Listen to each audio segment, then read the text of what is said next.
This is a podcast called 25 Whistles, talking football, and they all wear a whistle. Yeah, it's stupid, but what did you expect? It's a podcast called 25 Whistles. 25 Whistles. Hey, welcome to 25 Whistles, presented by DraftKings Fantasy Sports. Check out what DraftKings has to offer this season with the code BobbySports, because life's more fun when you're in on the action. DraftKings, the crown is yours. Gambling problem? Call 1-800-GAMBLER. Age and eligibility restrictions apply. Void where prohibited. See DraftKings.com for details. Hello, everybody. Hello. You want me to blow? Hello, and please blow the whistle, please. Let's go. The game last night was very interesting. Very interesting. And I'll talk about my betting situation in a second. Not that you just care about my bets, but it's just I was cooked. My goose was cooked immediately, and then I had to slowly wade out of the cooked water. Oh my God, it was just nuts. So that being said, Joe Burrow and the Bengals, I guess, are done. Yeah. Because we're recording this Friday morning before we do the radio show. So it's butt crack early. I don't know. I haven't seen anything. A wrist. His finger was last week. I think his wrist was last night. He couldn't hold on to the ball. I saw him play. I changed the channel because my wife and I were watching a couple shows last night too. And I can't. I'm on the road tonight, and then I want to watch college football Saturday. I watch NFL Sunday. Yeah. So if she wants to watch something on Thursday, I don't fight that. You got to do what you got to do. Mm-hmm. I don't. I used to. Or I used to put up, not a fight, but I'd be like, I need to watch it for my job. But then I realize, I'm slowly realizing that, I'm not going to use the word compromise, but marriage is about knowing that you will win some battles, you will lose some battles, but it's better for the ones that you win to just fully win them without having any guilt. Yeah. Could I have said, I'm watching the game? Yep. And you probably would have won that one. And I would have won it, and she wouldn't have held it against me, but I wouldn't have felt good about it. And then I would have felt like I would have owed her something else on like Saturday, which I wouldn't have, so it's just not worth it. Smart, dude. Good job.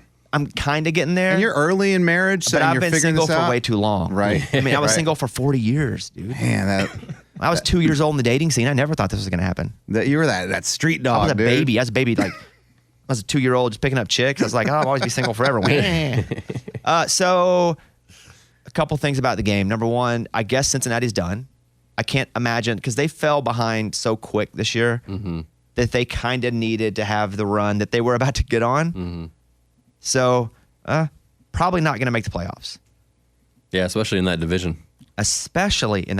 Yeah. Secondly, man, the Ravens are good. They're real good, except for they are so, when they're hot, they can be anybody. I think even San Francisco, fully loaded, they give San Francisco a real great matchup. Because offensively, Mark Andrews out for the year. Yeah. That sucks. That's brutal. And I only saw he's out for the year this morning. I knew he left the game. Mm-hmm.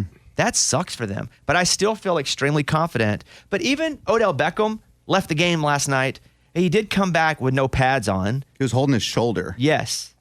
So as I say, they're so hot when they're hot, but they also, Lamar could get hurt any point. He kept falling on his ankle. He was limping, tripping on turf. But at the same time, he would go around the corner, no limp, hauling butt. Yeah. They would still run quarterback design runs with him. What I did like about it, though, is that he would purposefully drop at times when he's about to get hit. Yeah.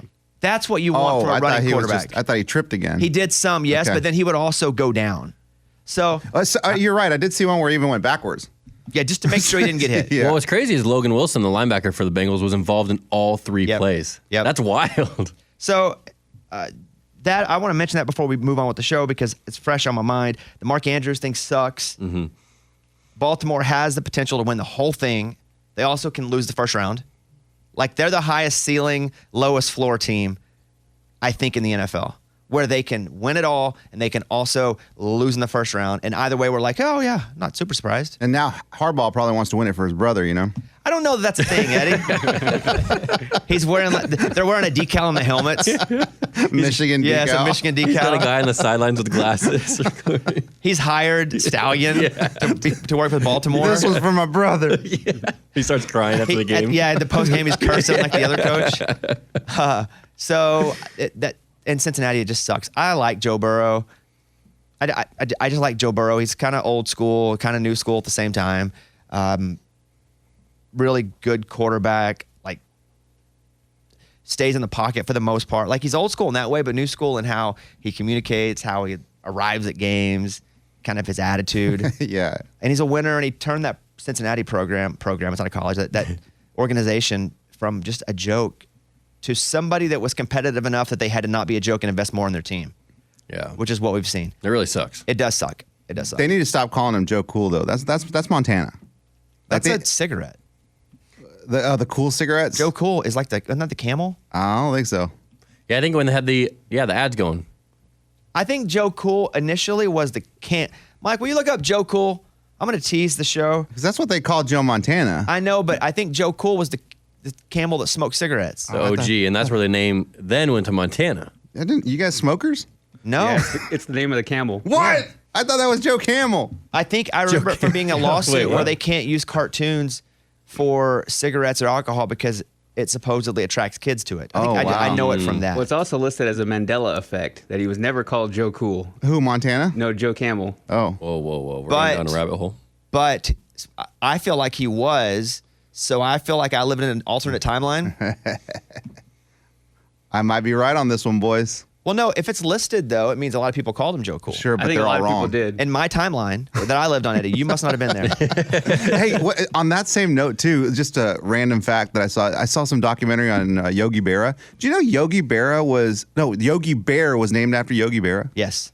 Didn't know that. Oh, I didn't know that. The Did you know cartoon. the Baby Ruth candy bar was named after Babe Ruth? Well, that one makes more sense. Yeah. Yogi Bear? Well, maybe because Yogi Berra wasn't that famous. The baseball player? Yes. Yeah. Like at the time, yes. And for baseball fans, Yankee. But like he's not somebody who has, transcended generations. Sure. Like my parents probably don't know who that is. Yogi Berra? Yeah, What? Yogi Berra. Probably. They probably. Yeah. Oh, do. because he was big back then? Yeah. Okay. I would say like Reed doesn't know who Yogi Berra is. I know who Yogi Bear is. No.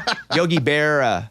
Oh, yeah, no. He knows who Yogi cartoon? Baseball yes. player, right? Yeah, Huh? he was like a catcher for see? Yeah. for the Yankees, and he'd say funny sayings all the time. That was his thing. But see, Reed now thinks that Yogi Berra was the no. He Yogi was Bear he is was the catcher. Yeah, the bear. He just right? hurt. No, okay, goddamn. That's what I'm saying. Look, this is the thing coming up. We got Doug Gottlieb. Doug Gottlieb's awesome. Fox Sports Radio. He played basketball at Oklahoma State, and we talk about his playing days because I'm super interested. I don't hear him talk about that a whole lot in his show, and I listen to him a lot. I think Doug Gottlieb's awesome. But the fact that he's still top 10 all time in assists in the NCAA, I'd be leading off the show with that every show.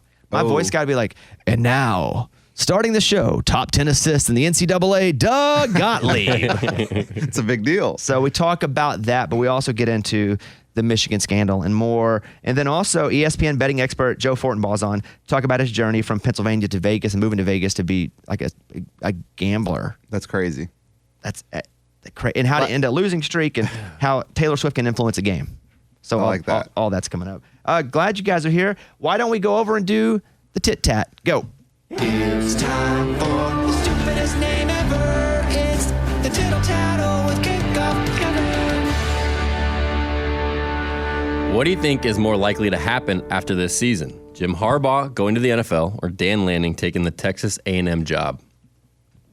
I don't think either will happen now. I think less and less that Harbaugh is going to go to the NFL, mostly because I don't think that Michigan would have just dug in as hard as they have with him. And I don't think he would have accepted the penalty that he did. He said, okay, I'll take the 3 games. Well, one of them he already did. So Yeah. I'll take 2. it's like a judge go, yeah, it's going, you get credited for time served. Yeah. I now don't think he's going to go to the NFL. That had to be like hey, just take this, Jim, and let's move on, right? My theory. Yeah. My theory is it was worked out Yeah. to where they've agreed upon, I'm going to just sit out 3 games because I know it's probably going to be a lot worse, but if we look like we're being proactive, maybe we'll get less type thing. Mm-hmm. Because remember, they were going to go and file a restraining order and make it not happen. Well, they're not doing that now. I wonder why. But they needed to raise a stink to make it seem like, oh, the world's against us. That's still my theory. I've not heard that anywhere else.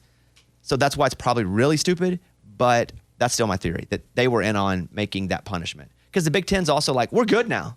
You see them? Yeah. Like, Yeah. We're all good. You did your 3. We're all good. Yeah.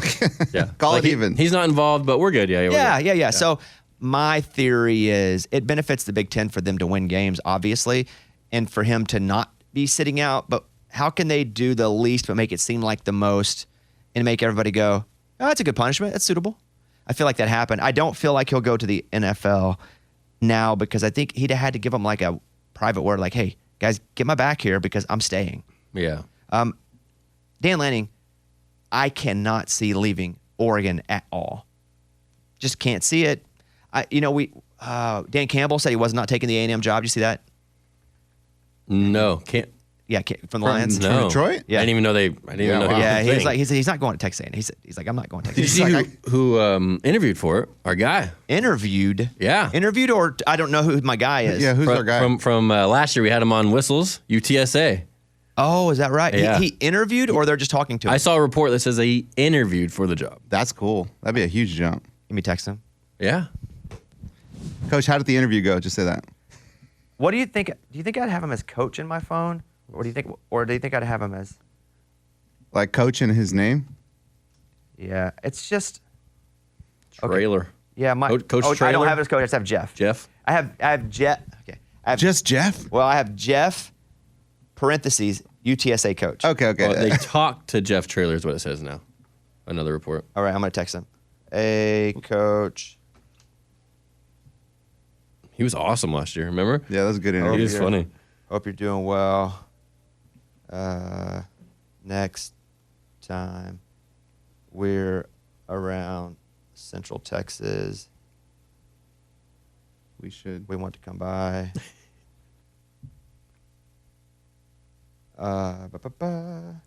Was in Gig 'em. Austin Daddy will do the dance.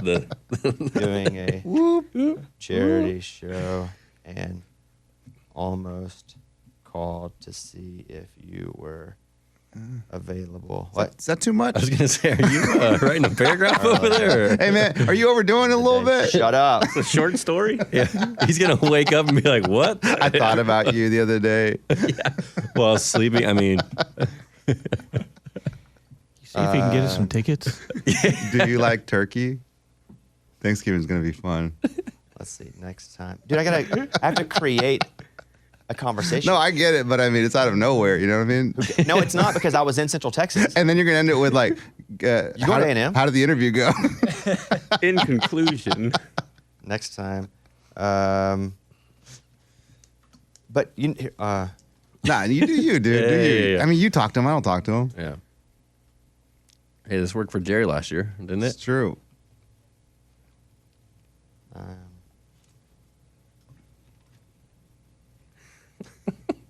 I can't tell you what some of this final part I'm writing. You're like, San Antonio's cool. Uh-huh.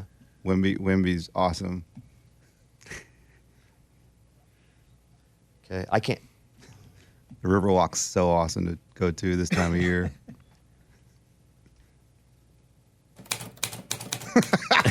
Yes, Mike. Hey, backspace. Stop. Yeah.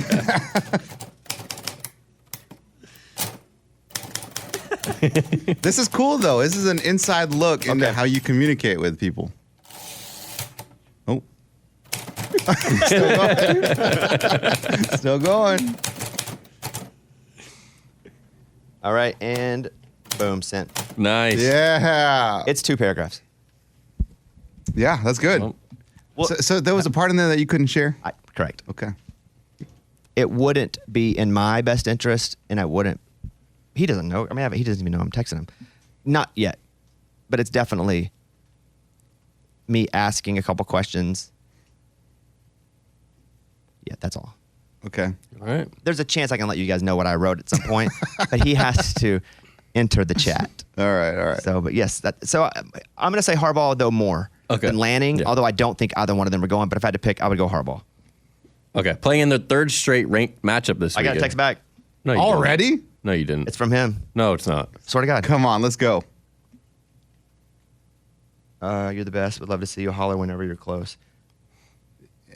You're like, question mark? I'm not doing that. I'm just establishing. Oh, you haven't asked the question No, yet. I did, and I said a couple things that he's not supposed to. That I don't want him to respond to. Gotcha. Just to know. Gotcha. Dang, he a quick texter. Well, yeah, when a moderately known media personality in rural America messages you. You answer right back. Yes, sir. Okay, go ahead. Okay, they're playing in their third straight ranked matchup this weekend. Do you think this is the weekend that Washington loses for the first time? Nope. And I'll tell you why. They're Oregon State. They're good, but I think people now are going, I think Washington's going to lose. And that's usually when they don't. They're like, I think Washington may be just looking ahead. And when people say that so much, it actually reminds people not to look ahead. When people are like, oh, this is a trap game, but they say it so much, it becomes not a trap game. No, I think they win. And handily. Easily. No, Oregon State's favored, too. I know. I think that, which again is motivation because it's at Oregon State. So whatever amount of points. What was it? A 2 point? What did? I think 1.5 last time I saw it. Yeah. So I saw it at 2. So maybe it's shifting back. Mm-hmm. And 3 points in the NFL, they really don't do 3 points anymore. I was listening to a guy talk about betting. It's more like a point in the NFL for a home away because it's not that big of a deal unless you're LA and it's nothing. Oh, wow. Because LA fans don't care. Right. Yeah. There are more Packer fans in an LA game when they're playing the Packers than a Ram or a Charger. Yeah. But 3 points is usually still what it is in college. So if it's a 2-point spread, that still means they think that Washington's a better team. They're just getting those home field points. But I think Washington probably runs it. I'm going to bet Washington on that. Okay. Yeah, All right. I'll bet them. Okay. All right, what else? Going to the NFL, which current 7 seed do you think has a better chance to make the playoffs? The Texans or the Vikings? I know C.J. Stroud's like the dude, but he's got a big couple rookie games coming at him, I feel. He's still a rookie, and they're still the Texans. And those are two things you can't fully shake. It's funny. It takes a long time. It's like if I got sprayed by a skunk when I was like probably 8 or 9, and not direct, but I was right by it when it sprayed. I think I was scared, and my grandma would like put me in tomato juice to wash the smell off. That was what the move was. And so, but the smell, it went away mostly at first, but it just, for like 4 days, it just slowly went away until it was gone. It never just left. That's crazy. That's what being a rookie and a Texan is. It's going to take a long time for that smell to tomato juice off of you. So until that's all the way gone, I'll just not believe it's all the way gone. So I think that it's the Vikings. I'm a believer. They're like 5-0 or 6-0 without Justin Jefferson. That's crazy. Which is crazy, which is hilarious and crazy. So I'm going to go with the Vikings, even though they have a much harder schedule. I think they have the hardest or the 11th hardest strength of schedule, where the Texans have like the 29th hardest. But that's still, Stroud's a rookie, and he hasn't looked rookie-like. But rookies usually revert back to rookie at some point. Rookie gonna rookie? You would think, right? Yeah. Yeah, no, I agree. I think it's what do you think, Eddie? I mean, I don't know. The thing with Dobbs over in Minnesota is crazy, and I think they're on a roll. And if they can just keep up what they're doing, which is crazy to just go into a brand new team and act like you've been there forever and play the way that they played last week, I mean, to me, I think that's the story right there, right? Josh Dobbs goes like he's going to be a legit quarterback. If they make the playoffs, he will be a legit quarterback, no question. But CJ Stroud, man, I mean, he hasn't showed rookie. He did a little early in the season, but I mean, you know, Did he show rookie or they show Texan? That's what because Texans suck. Yeah. Generally. And he didn't throw interceptions. Remember that, even though he was a rookie, he didn't throw any interceptions. Right, he had that record. Yeah. So, and he still doesn't have a Justin Jefferson or anybody even close to that. but he has a guy named Tank. But That's true. but he's hurt now. Is it Tank? Tank Dell or Yeah. yeah, I I think, think he's Is he hurt? I think so. And I think Robert Woods comes back. Yeah, what Dalton Schultz is there, so that's Yeah. kind of his dude lately. That's true. Damian Pierce, I think, is back this week too. Yeah, so he's but got these are a bunch of people that average. for any other team, they Totally. would just be backups. totally But you're going with, Minnesota.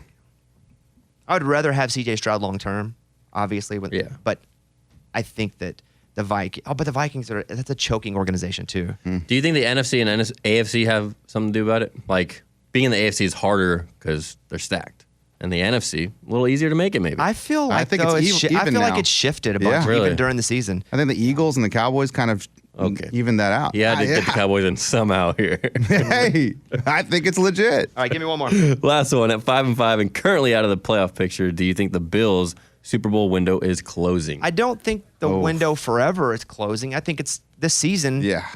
That door's almost shut. They have to win. They can. There's still enough games for them to just win. They have a good quarterback. You think the door's still open a little bit? I think the door is not locked. Wow. But it's closed. I think you're at a hotel. and the door is closed. However, that latch on the inside that makes sure his housekeeping can't come in, that's not up yet. Okay, so it's not So secure. there's still a way to get in if you have a key. And a lot of things have to happen to get a key, though. They have to win everything, don't they? Well, their next 3 games, the Jets, they'll win. I do feel like they'll win that game. I think if they can go 2-1 in the next 3, because they're playing the Eagles and the Chiefs after that. Yeah. I feel like they can go 2-1 and then win the other. I feel like they have a shot. But Josh Allen's there till 28. Diggs, he's the old school prima donna wide receiver. Yes. In a place where they don't really like it's that culture is not warm to that. So, and Diggs is there till 27. He signed that deal last year? Yeah, 2022. Yeah. Yeah. So, or what year are we now? Off season. Yeah, 23. 23, almost Yeah. 20, 23, I don't know. 24. So I don't think it's closed all the way, but I think it's going to be very difficult for them to. But listen, Cincinnati is a team now that's not going to be in the way. Yeah. When you're talking about all those in the hunt teams that go up on the screen, the teams that made it, but also in the hunt, Buffalo's going to be there. I think they went 2 out of 3. They got it. They have a chance to actually do it. All right, there you go. That's the tittle tattle. Thanks. Stupidest name ever. It's the tittle tattle with kickoff Kevin. 25 Whistles presented by DraftKings Sportsbook, an official sports betting partner of the NFL. Download the DraftKings app and use the code BobbySports to get in on the action. We are 0 for our last. I don't know we've hit one all year, have we? Yeah, I think week 2. early. Of this whole show. Like last year, there was a point where I was 10 weeks in a row. It's unbelievable. I'm getting averaged out. Yeah. Some years are better than others, man. It's just That's a terrible Michelob slogan, right? Some years are better than others, or some days. Someday. So Is that a country song? No, I don't know. dude. I just think that I looked over it. We're all going to pick one game. yeah. Don't be the weak link. That's the goal. I'm saying it to myself too. Don't be the weak link. Kevin, we're doing 3 games here. What is your game? My game is Michigan. The Harbaugh is going out there against Maryland at Maryland minus 19. Man, that's the game of the week. That's a tough one. I just hate I hate gambling on the game of the week because Why is it the game of the Why week? is it game of the week? is it Michigan? What is Michigan, it? Maryland. Oh, that's not the game of the week. My bad. My bad. I'm 1 week behind. I thought it was next week, Ohio yeah, State. I thought it I'm was not Ohio going to touch State. that game. I'm like, that's crazy. Yeah, so Michigan minus 19? Yes. At Maryland. I'm going to go Kansas State. And that 0.5, which we've learned, is a massive deal. They're minus 7.5 at Kansas. And Kansas is pretty good. However, We've been there. Kansas just lost their coach.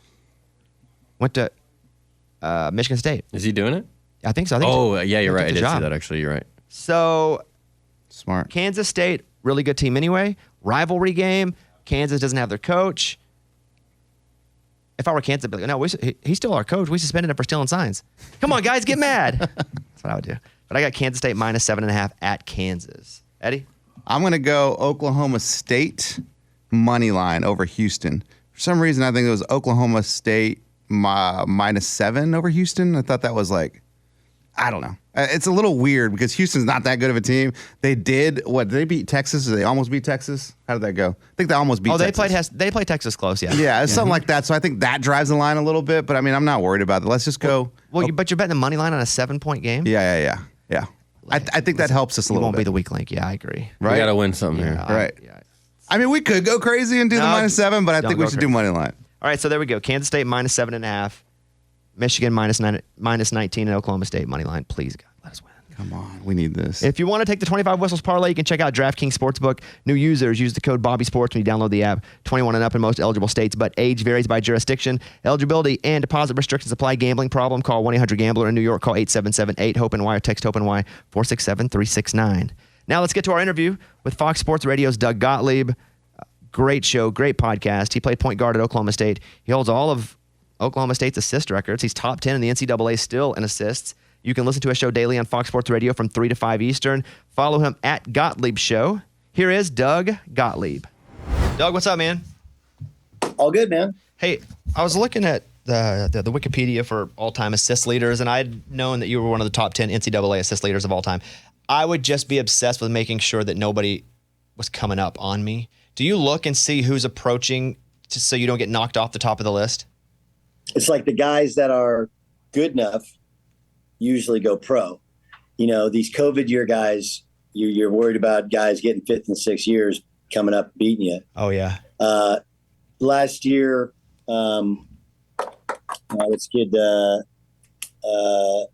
Noel, whatever, from Kansas State. Marquise. He was Marquise Noel? Marquise Noel, yeah. He was getting really close to my single season in the Big 12. And had they won in the Elite Eight, I was cooked. And he was like really close. I think he finished like 3 short of me. So I hadn't been in that position before, but I was like, yeah, dude, like anybody who says they don't give a shit about their records is full of shit. You know, like I feel like I mean, you want something for posterity. I used to be 7th, and the guy who's 6th is Greg Anthony. I was literally 3 short of him. He played a whole bunch more games than I did because they won a national championship and they went to the national semifinals, right? But like I'm still bitter because my junior year when I led the country in assists, I was in the doghouse for 8 games. So I actually, in overall average, that was the fewest minutes per game I played in my career. And so obviously had I not been in the doghouse or my coach just like benched me for a game or not played me for a game, like if you benched me just like one game, hey, you don't play, it wouldn't have hurt my average, but it would hurt my average, but it wouldn't hurt my average, but my overall total would have been lower. But I went through a stretch where I was playing like 8 or 10 minutes. Anyway, so then you're like, if he hadn't done that to me, I would have been like 3rd or 4th all the time, you know? So yes, I definitely pay attention to it. I'm not going to lie to you. I saw Gary Payton is below. That's pretty cool. So you're above Gary Payton.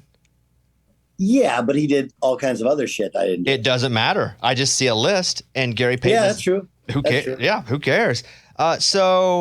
Big fan. Been listening to you forever, obviously. We've established kind of a personal relationship as well. So I really appreciate you coming on here. A couple things I wanted to talk with you about, first of all, is being an assist guy, did you ever feel like teams knew you wouldn't shoot? Like they're like, yes. They would just back off. And do you feel like you had to then have games where you would prove you could still put up 15 to 20? Yeah, but I couldn't. There was like 3 games. So, I mean, it's really interesting because like forever in the Big 12, I'll be known as a guy that could make every pass, but, you know, couldn't throw it in the ocean. And my last Big 12 tournament game, we played Iowa State. That Iowa State team was probably the 2nd best team in the country that year. They lost to Michigan State in the Elite Eight, who ultimately won the national championship. And Iowa State, Larry Eustace was the coach, and he tells everybody to this day, and there's other guys that are head coaches who are assistants on that staff, but I'll tell you that their whole game plan was not just to let me shoot, but also when I drive, they'd fake and then make me finish.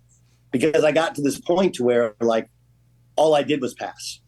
You know, it was like the yips at first, and then it just kind of took over my game, and it was literally playing without a jump shot. It was really hard.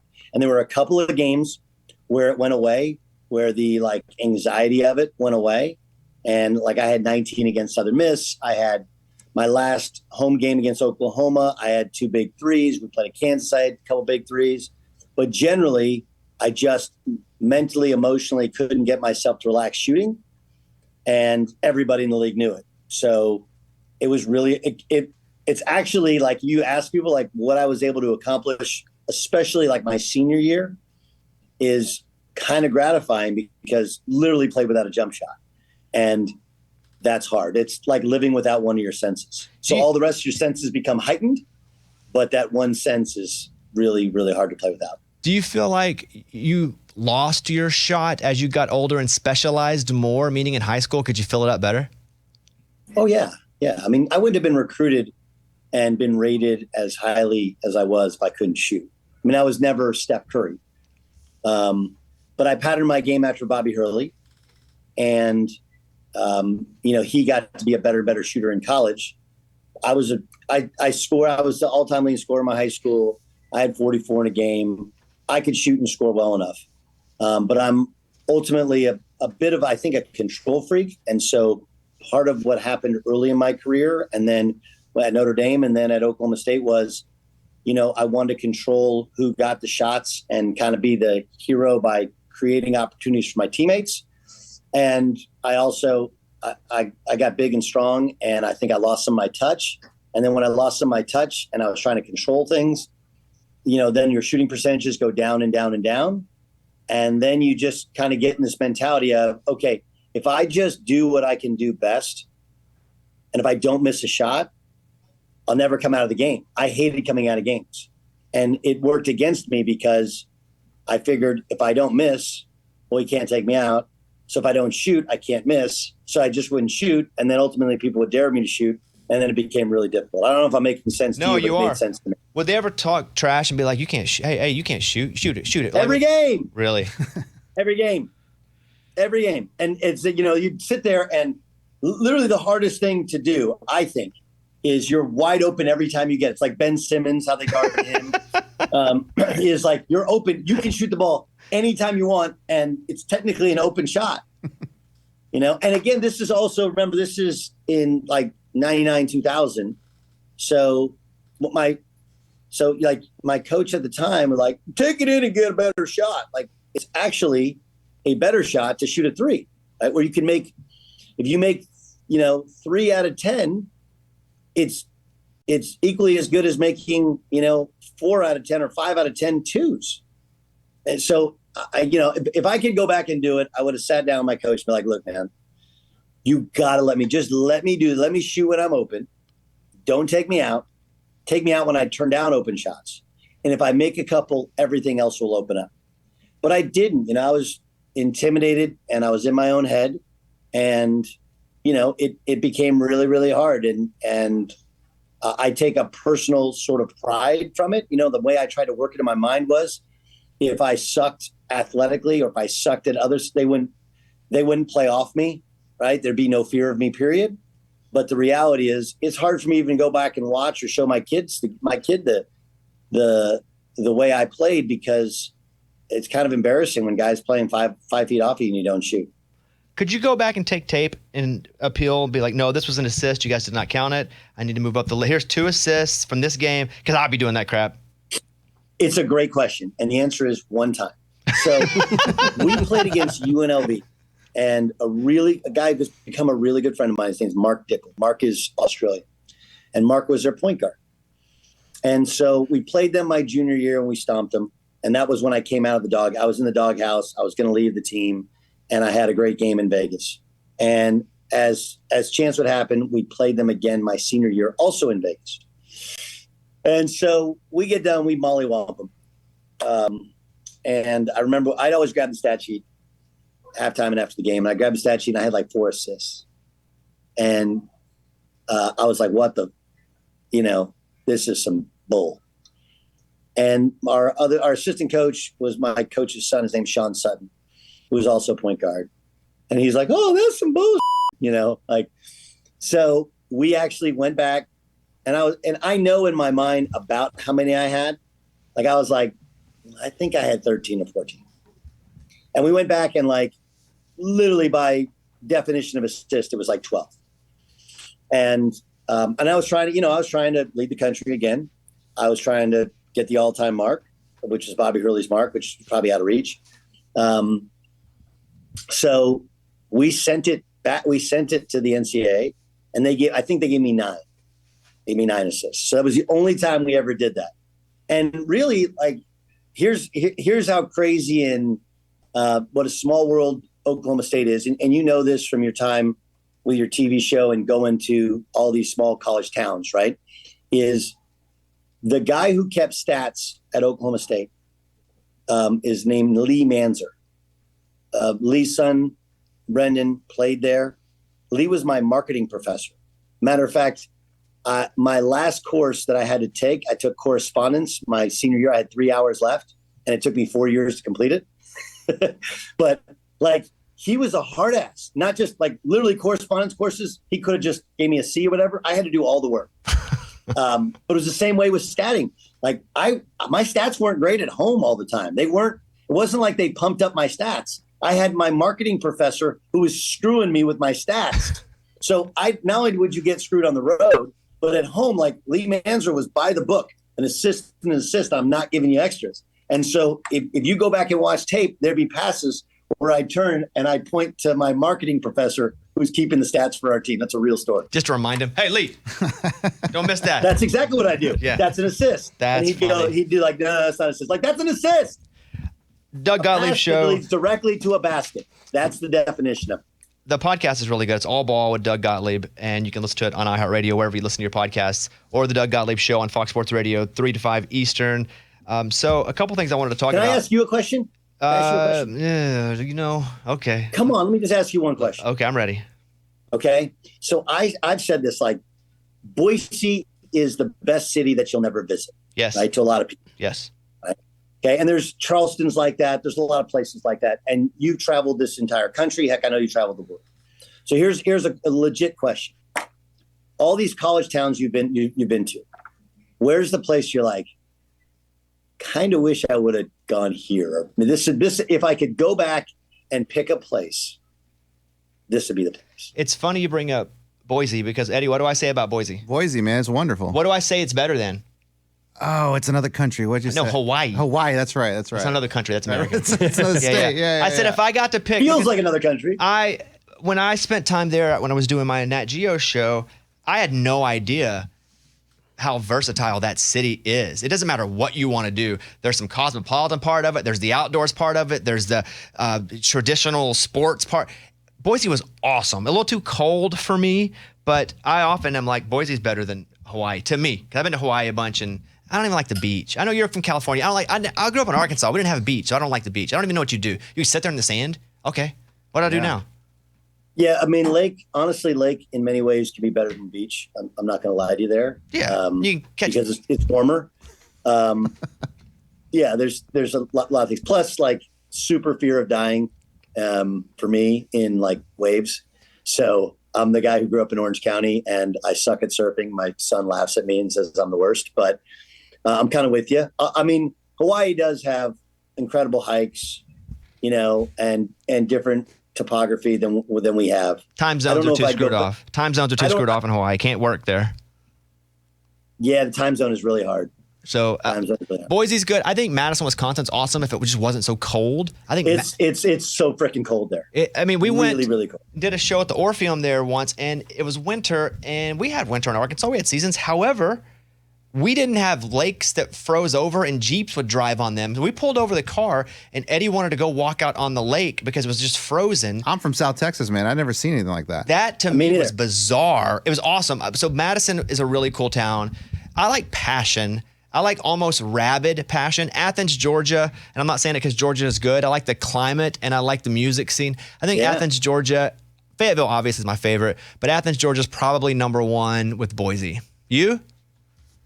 And I've been to so many places. Urban ones, the most underrated urban one I think is the University of Washington.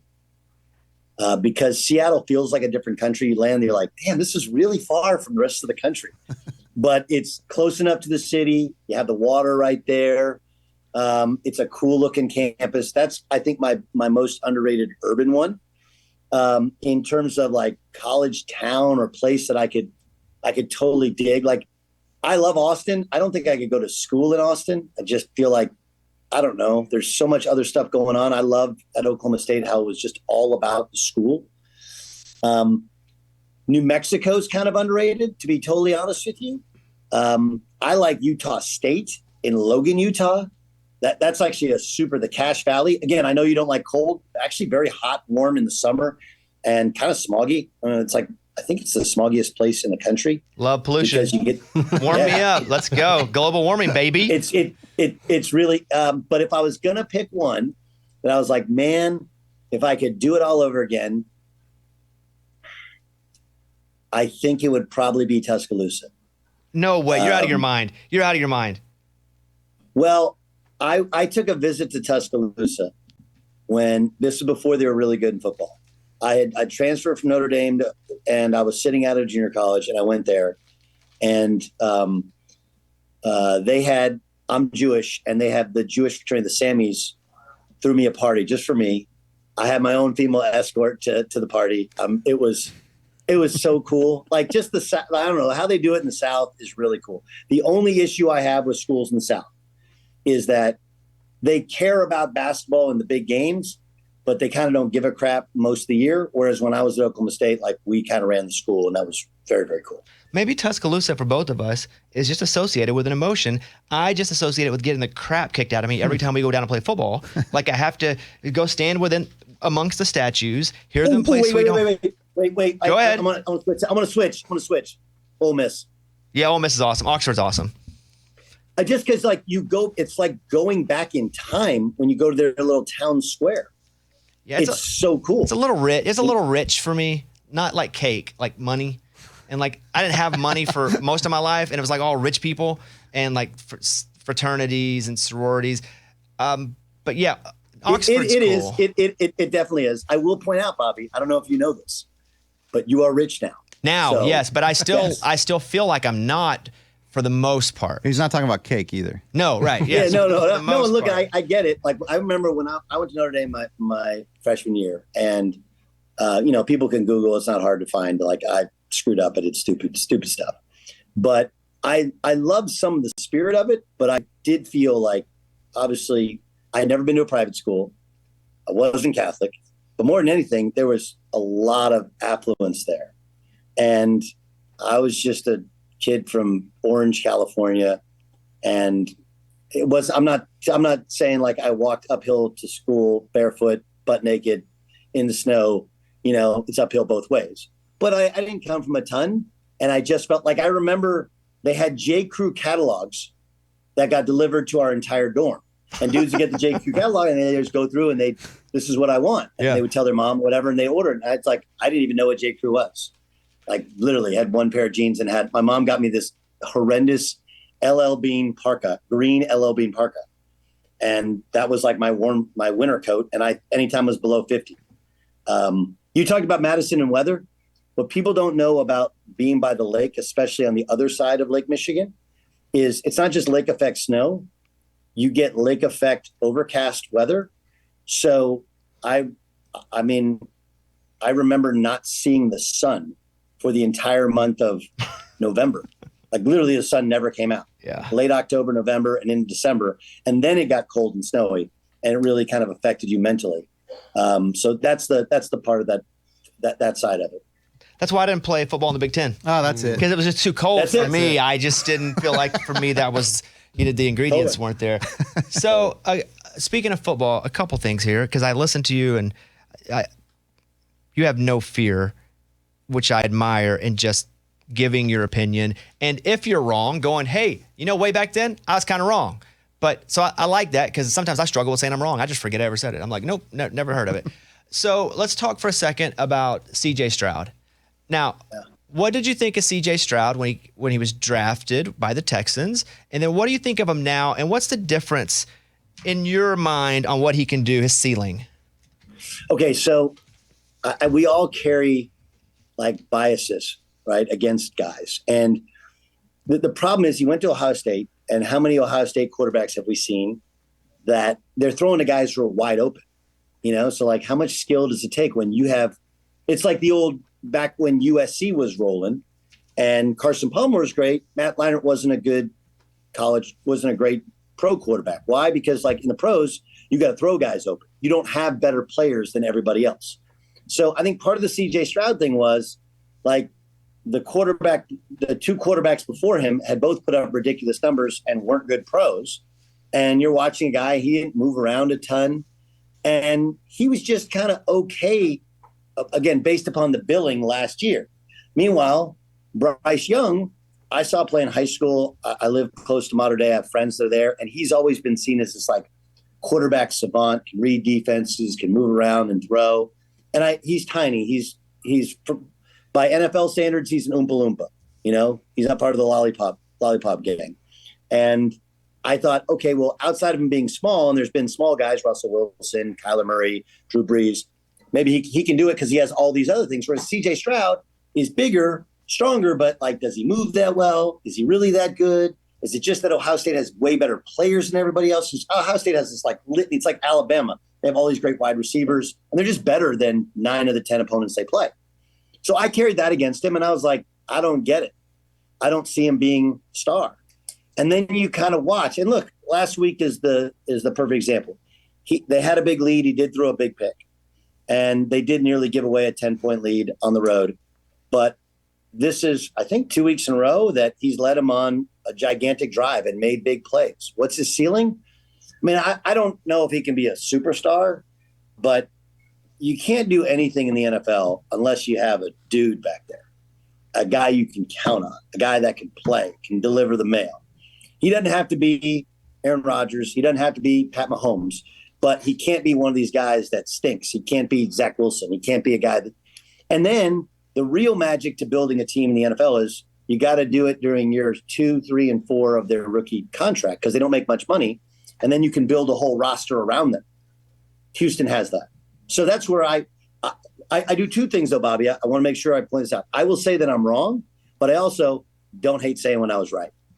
Yeah, I'm really good at that second part. Everybody else like, I don't want to be that guy. No, I like being that guy. I really like being that guy that says, no, I like to say I told you so. What about that's the way it works for me. The situation in Michigan right now? Is this going to get worse before it gets better, or will we just look back at this and laugh in 3 years? I think we'll look back and laugh in 3 years. It's stupid. It's stupid. I mean, look, was there hubris? Is that why they sent some ex-Marine out on the road to go and like he put everything under his own name? Like they weren't even trying to hide it. But like this idea of advanced scouting. I mean, I don't know if you know this story. Mike Leach, the late Mike Leach, who of course was at Mississippi State, Washington State, and Texas Tech. There's a story, you can Google it and see it online. He was the offensive coordinator at Oklahoma, Bob Stoops' first year, 1999-2000, and they beat Texas. And the famous story was they left a scatter report mistakenly on the field at the Cotton Bowl before the game. And then they knew Texas thought things were coming and they did the opposite, right? This stuff's been happening. Like I played football growing up and I remember like we used to line up with our backs to the other team in case they were spying on us. High school football teams think somebody's spying on you. So everybody assumes somebody's looking and trying to find your signals. Basketball teams, they use copy or they go to a tournament and they find your hand signals and your calls. They wouldn't have 3 different signs and guys, doing the Larry Moe and Curly if they didn't think somebody was seeing. I think part of it is people don't really like Harbaugh. Part of it is there is a ton of arrogance there with Michigan. And part of it is like we've crept in this era now where everybody has a cell phone. So there's no real secrets, right? And we knew this was going on. And there's counterintelligence going on as well. It looks bad. They're holding Harbaugh out. And I'm only interested in what happens against Ohio State. If that somehow changes the tenor of the game. I don't think he makes play calls. I don't think he does a ton game day outside of that one decision. Do we go for it? Do we not go for it? Do we punt here? Do we go for it? Like the last and final word you're missing and the adjustments at halftime for a guy who, played at every level and played well. And then has coached at every level and coached well. So I think those things you are missing. But yeah, we're going to look back and go, really? It's like, this, the SEC was buying kids long before NIL. Like that's the best advantage you can have better players than the other team. Whereas the Big Ten, like this is cheating. The SEC has to be laughing at the Big Ten. Speaking of the SEC, my final question here is Texas A&M. I understand who would take the job, somebody that wants to get paid, but I mean the expectations for that program seem now to have outgrown actually what that program can do. Your thoughts on that job? Who would be good there, and why in the world would they take it? Nothing says college football more than Texas A&M. Okay, because if you were to write down what you need to be successful in college football, right? Okay, you need to be in a location close to proximity to where players are. Can you get any better than an hour and a half from Houston? You cannot. You need to have resources. They got everything. They got money. And they're paying a dude $76 million to not coach. Like what? You need resources, finance resources. You need facilities. You need a passionate fan base. You need some history. They don't have much recent history, but I mean, they had Manziel. Hell, they had Kyler Murray. Like they've had dudes there. You need all these things. And yet they still are the exact same program they were in the decade plus they were in the Big 12, right? They're like 8-5 every year. And it's one of those things where it feels like the more they want it, the tighter they grip it. And look, let's also be honest. That place it may not be a cult, but it feels a little like a cult, right? It just does. Like, am I in an alternate universe? And you asked about places that you would go. Like, that's kind of a place where it's not really my jam, but I can understand if it was your jam. Like, no one loves their school and loves their thing more than Aggies, but they just have too many meddlers. You know, they're like the high school, they're like the youth football team that has all the players, but all the parents are trying to coach from the stands.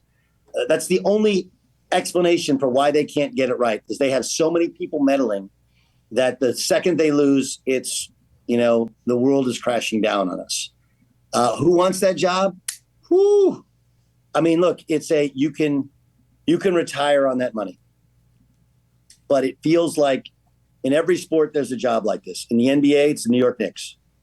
How many guys have taken that job? Like, I can fix the New York Knicks. If I win, they're going to have a ticker tape parade, you know, in the Valley of Champions. Everybody thinks they can do it, and no one's done it, you know, and that's college. This is the college football program, that there's no reason that they can't have their moment to shine, you know, because they have everything.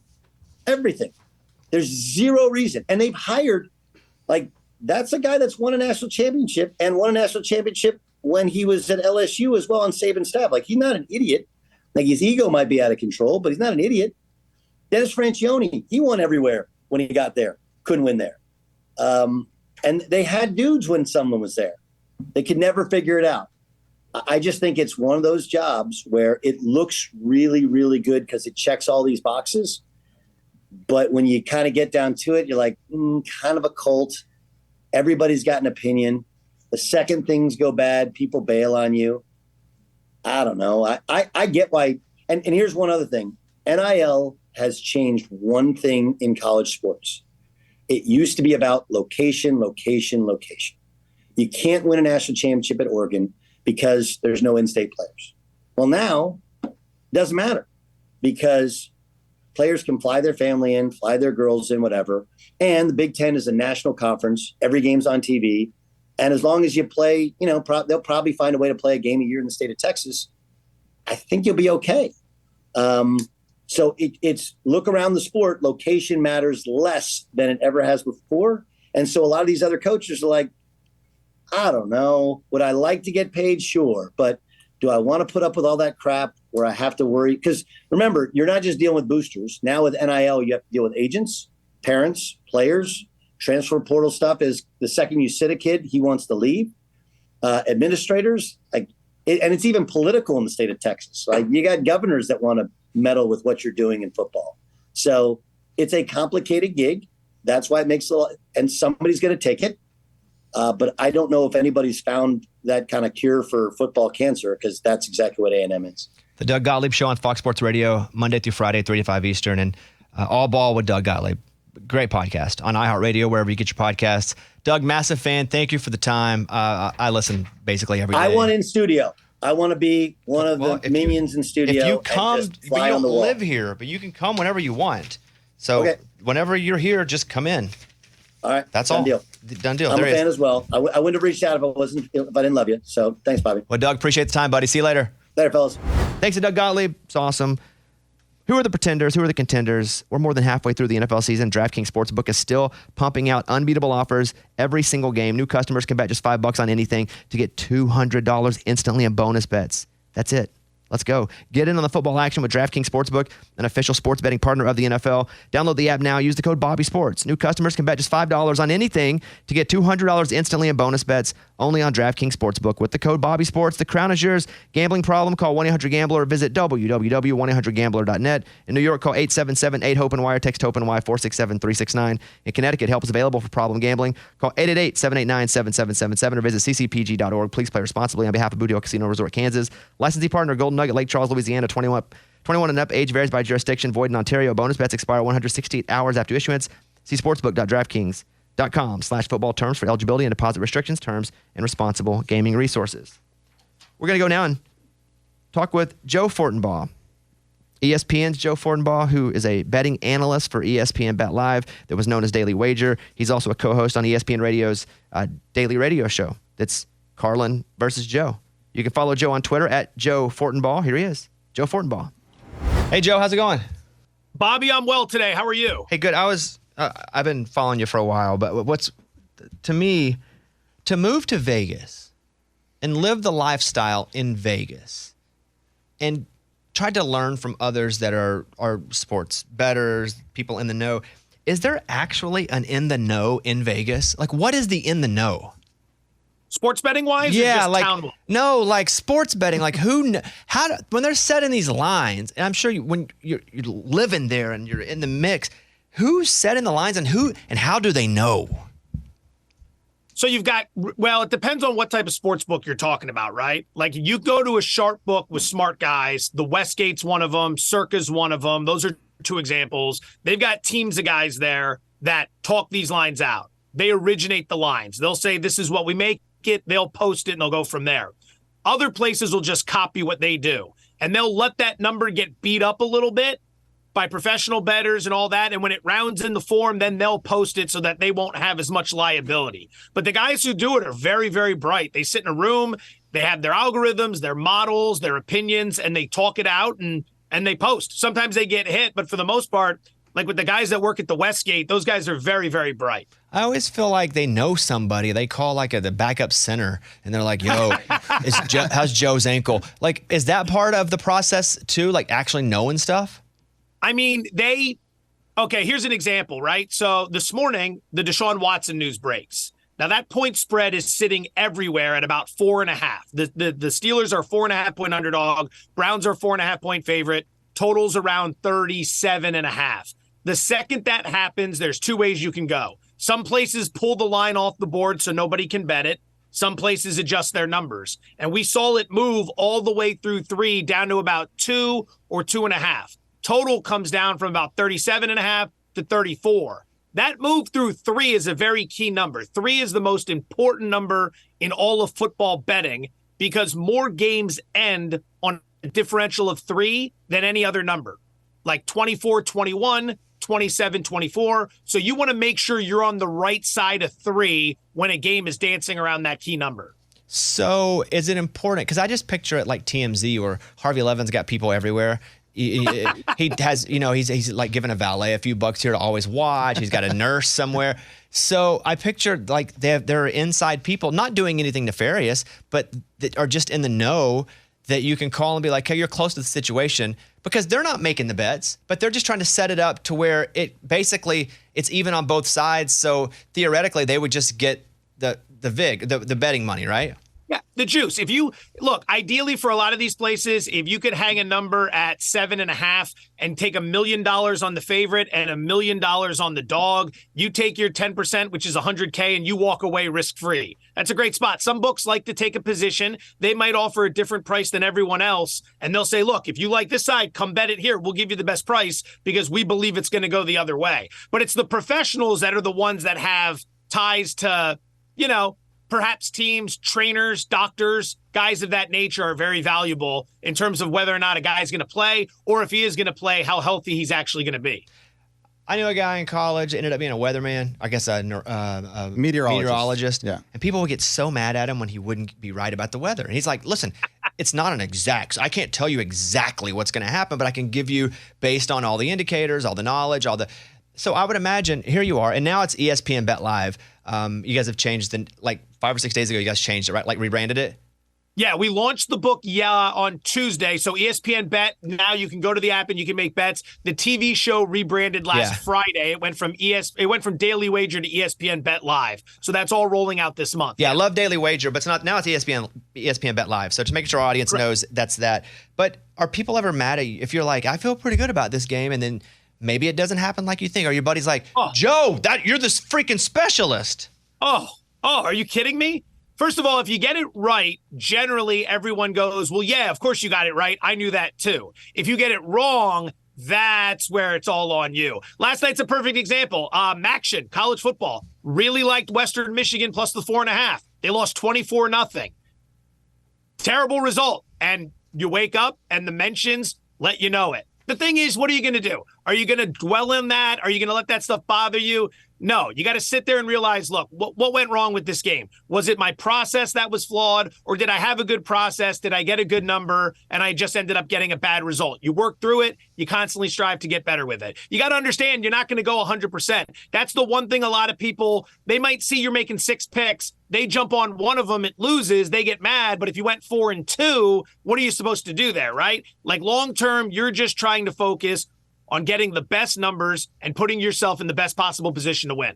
So here's what I'll do. If I'm on a losing streak, and that happens from time to time, I'll be honest with you, I will bet a heavy, just to break the streak, I will bet a heavy favorite money line. And I really won't make much money, but I'll be able to flip that momentum in my mind, right? I believe this is a momentum-based sport, betting. Yes. And so the problem is I did this last week where I bet Buffalo. I bet pretty heavy on Buffalo just to win. Just to win, because they were the heavy favorite. They freaking lost. When that garbage happens there, it makes me not want to bet for a whole other 6 hours.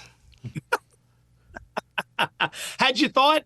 So when you're looking for the old slump buster, it's only going to be a favorite, right? You're just going to play the money line favorite. I'm just trying to get a W. I've had so many L's. I just need a W, and that's what I was doing with Buffalo this past week. And I was like, you know what? Because I was like, I'll put 100 on it, and then I'm like, you screw it. The Buffalo's going to win this. I might as well put way more up so I can at least make a little bit. Oh my God! What an ugly, stupid game. They end up firing the offensive coordinator, Dorsey, afterward. But that to me was a sure bet. There's no such thing as a sure bet. No. You have any sure bets that you were so sure about that didn't work out for you? Yeah, I mean, most recently, it's probably not the worst one, but it's the most recent one was Tyson Fury and Francis Ngannou, right? Yeah. Like Tyson Fury is supposed to be the biggest, baddest boxer on the planet. Francis Ngannou is not a boxer. My mindset is saying, well, I've got a great boxer against a guy who doesn't box. I think the great boxer should win that fight. So I go out there and I'm not going to lay, minus 1,800 because it's boxing. One shot goes the wrong way and I'm going to be in a tough spot like we're just talking about. But I did go heavy on Fury to win that fight by a stoppage, whether it's KO, TKO, or DQ. That's a prop you can play. So I end up betting that. He gets knocked on his ass early in that fight, and then you can tell very quickly he didn't take it seriously and he wasn't in great shape. And I just watched that money go bye-bye. So I thought that knockout was as close to a sure thing as you're going to find, and it was anything but. And that was a decision, right? He ended up the decision. He won a very tight decision. Yeah, contested decision. Yeah, it looked like to me he lost the fight, but I get it. Listen, boxing protects their jewels for sure. Eddie? Yeah. So, Joe, you hear about these sharks that live in Vegas. Is it possible to have a long career as a gambling shark, or is it just short-lived? Yeah, no, I moved there in 2011. I was living in Allentown, Pennsylvania, which is where I'm from. And I was writing for a football website, and I wanted to write about sports betting. I had been doing it. I always loved betting. I didn't know anything about it, anything at all. So I decided, you know what? I'm packing up. I had no life, no girlfriend, nothing. I'm living at home. I had virtually no money. I had a $2,000 credit card that was maxed out. I said, I'm going to move to Vegas. I'm going to get to know all the bookmakers in town. I'm going to get to know all the professional bettors in town. I'm going to learn how this works. And one day, if it gets legalized, maybe I'll have a shot at working for a bigger network. A lot of things happen in between, but it eventually does lead to that. But the point is, when I was out there, I was meeting as many of these guys as I possibly could. Some of them you can obviously find on Twitter, social media. They're also out there promoting their stuff. They're making money that way. Some of them love to operate in the shadows. But the thing is, they do this for a living. I was in a meeting once. I don't think they do it anymore, but it was called the Tuesday meeting. During football season, every Tuesday at a specific restaurant, 15 guys in the industry would get together and they'd go around the table for 3 hours talking about every college football game and every pro football game. Wow. And they'd be sharing notes. And I remember a guy in that meeting, when it was done, going to the airport, getting on a plane, flying an hour and a half north to Reno, specifically to bet one game because the point spread at a sports book in Reno was half a point better than any sports book in Vegas. It was worth it to him to get on a plane, fly to Reno, and bet up there for that half point. That's the type of mindset and discipline you have to have if you're going to win long term. That's crazy. Yeah. Before social media and the ability to sell or have people subscribe to you, I think it would be really hard to make money because you're only actually making money by, betting or beating people up. With the betting, there's a couple things that come into it. There are guys that are really good at understanding that the point spreads are off, whether it's golf is becoming very popular, whether it's football point spreads, hockey, money lines, whatever it may be. There are guys that are really good with their models in terms of finding the numbers that are off. The thing is, they also need outs, and they need to be able to get down large amounts of money. And that's a game within a game. You know, a lot of these guys, once you get good at this, sportsbooks will either ban you or limit you. Not all of them, but a lot of sportsbooks will say, you know what, you're too good for us. We don't want you playing here. It's like guys that know how to count cards. As soon as a casino understands you're going to beat them at blackjack, they're going to ask you to leave. They're not going to let you play. So you need to be able to get that action down. Billy Walters, who just released a book, one of the most famous sports bettors of all time, there was a whole network of beards, individuals who would never be looked at or second guessed placing a $250,000 wager because they might be a celebrity, they might be a famous movie star, something of that nature. So the sportsbooks would allow it. Billy would partner with these individuals. You know, there's a book, Michael Koenig wrote the book, The Smart Money. It's basically about that.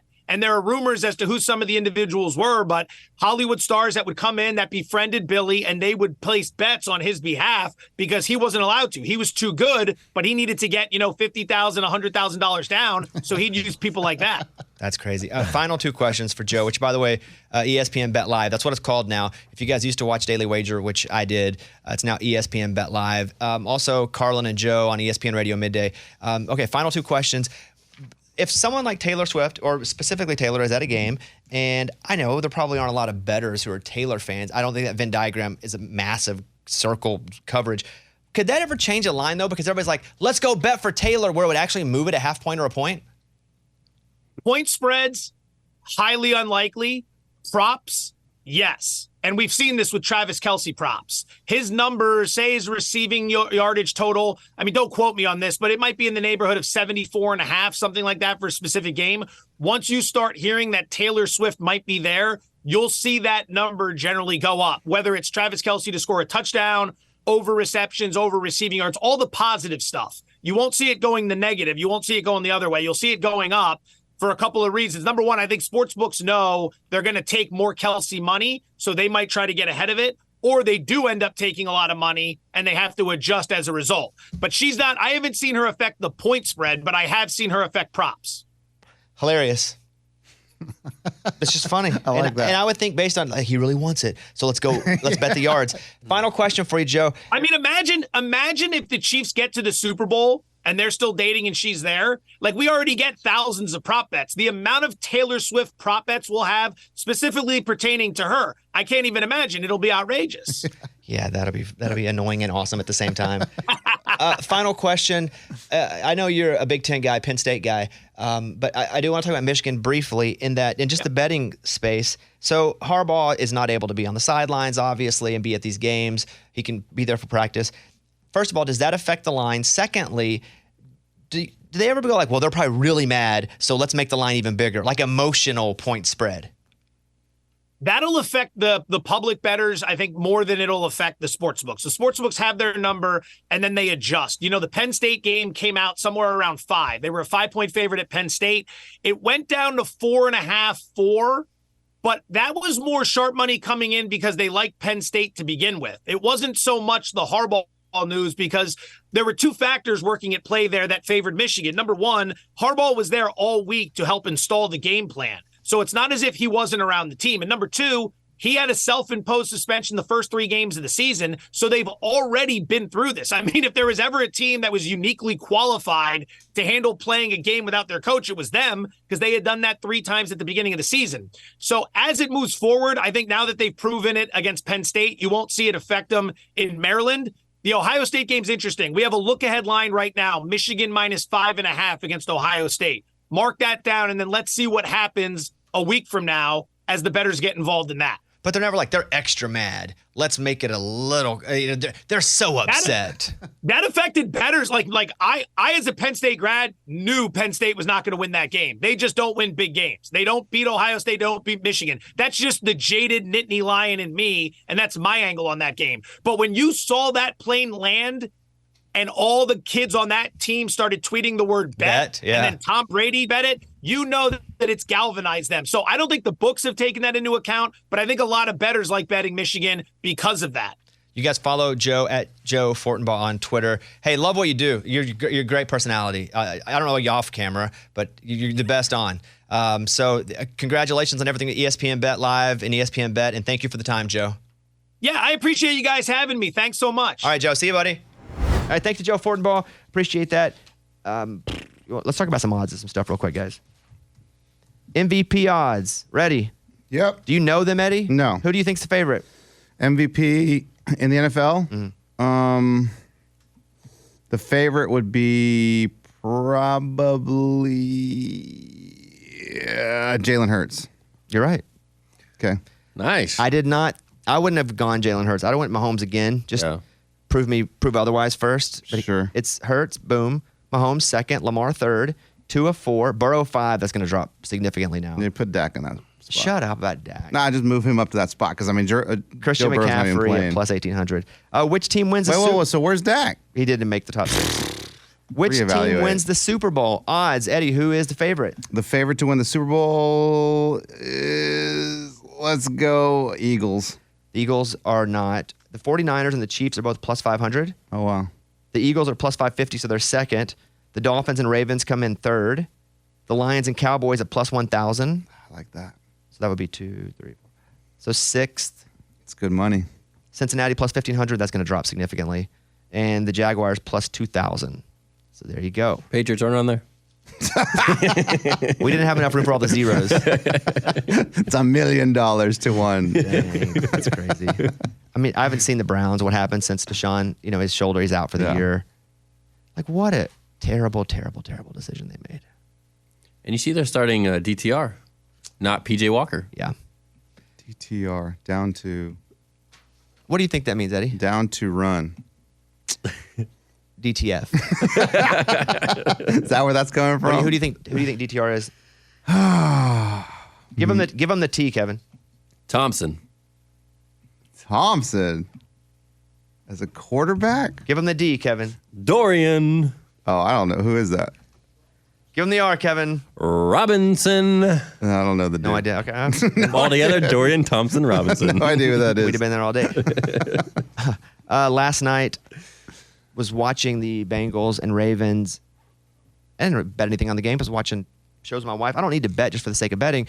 But so I stopped watching the games, and then I saw that it was going into halftime. I did not see Burrow leave the game. I changed it before I changed the channel. I switched off of Amazon, and we started watching some show called Spy Best Friend or something. I don't know. And I look over, and the Bengals are plus 14 and a half at halftime, and they're only down 14 points. And I'm like, wait, how in the world? So I'm like, I caught it at the right time. Burrow's not going to lose by this many points. You're like, I'm getting a deal. Let's go. So I throw $1,000 on Cincinnati with the points. And I'm like, let's go. And then I'm like, well, if I feel like they're going to score these points, they're easily going to cover the 50 and a half. Oh, boy. Oh, boy. So I'm like, let's go. I'm all in. I'm putting another $1,000 on the over. We finished the show. I turn it on. It ain't Joe Burrow. And I'm like, oh my God. What did I do? And so I text Eddie and I'm like, I'm done. You said I'm an idiot. I didn't even look. I blindly jumped on it because I thought Burrow was the quarterback.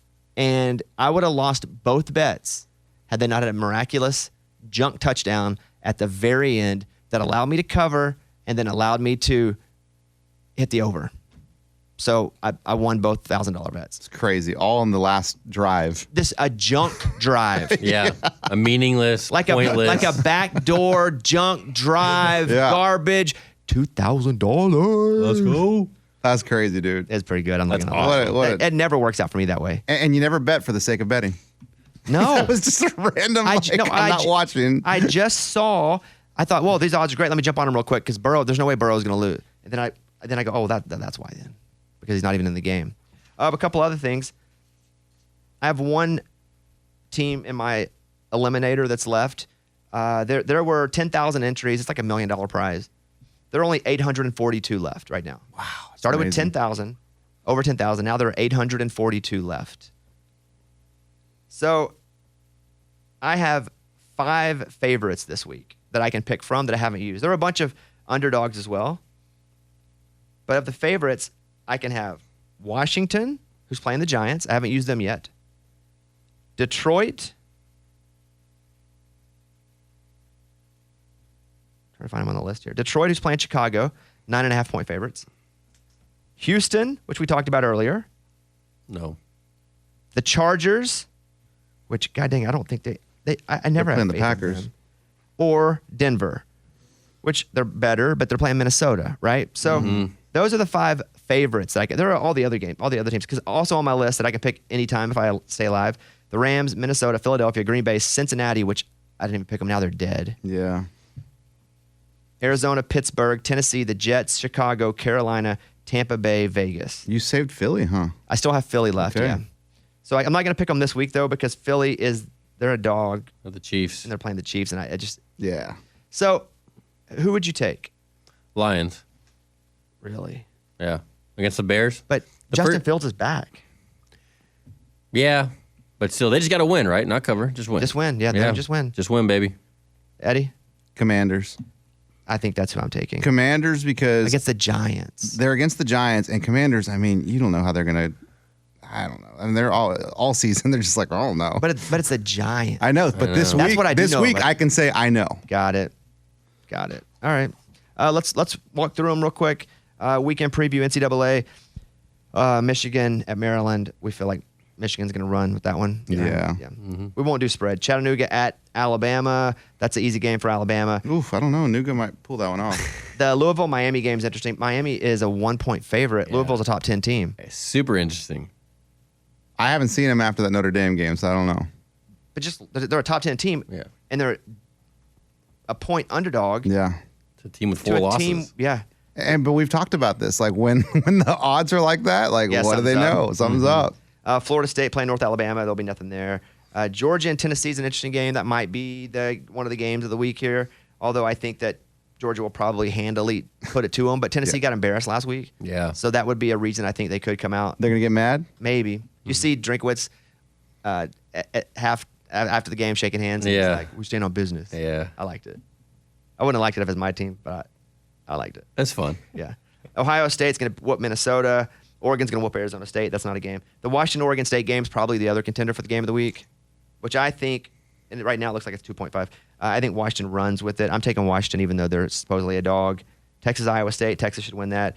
Missouri and Florida. That's one of those games that I could definitely see Florida winning even though they're not that good. Yeah. I'm surprised Missouri's 11-point favorites. Now it's like everyone's on that train. Yeah. And then Kansas State and Kansas is a good game. They're both top 25 teams. They're in Kansas. I feel like Kansas State hopefully wins that. Let's go, baby. Ema. And covers. Emo. Thank you. NFL preview. You guys want to pick the games like we did last time real quick? Yeah. All right. Wait, we talked about the loser. Never mind. Yeah.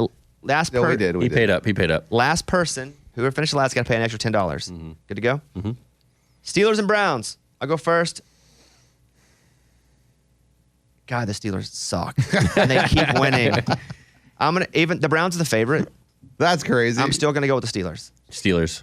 Terrible towel. Steelers. Yep, Steelers. Okay, so nothing lost there. Nah. All right, Bears and Lions. Reed. I'm gonna go Lions. Lions. 100%. Lions. We just picked the same team, so nobody loses. I like it. I'll go with the Bears, Oh. even though they're a big dog. Getting cute. I hear you. I know. Chargers and Packers. Eddie. Oh, gosh. I don't know why I keep believing in Jordan Love, but give me the Chargers. I'm done with that. Oh, you're done with it. Okay. Yeah, I'm done with it. Packers for me. Chargers. Packers. Raiders and Dolphins. Kevin. Dolphins. Reed. Dolphins. Eddie. Dolphins. Dolphins. Giants and Commanders. I want Commanders. Commanders. Commanders. Everybody on that one? Okay. Cowboys and Panthers. Anybody not a Cowboy? Good. Okay, we're all staying on that one. I mean, we're all fans now, so. Titans and Jaguars. Jags for me. Jags. All Jags? Yep. Okay. We'll see. There's only a few games you got to keep track of here. Yeah, I know. Bucks and 49ers. Reed. I'm gonna go 49ers. Niners. Yeah. Okay. Jets. What are you doing? Niners. Oh, man, you're a bigger guy, though.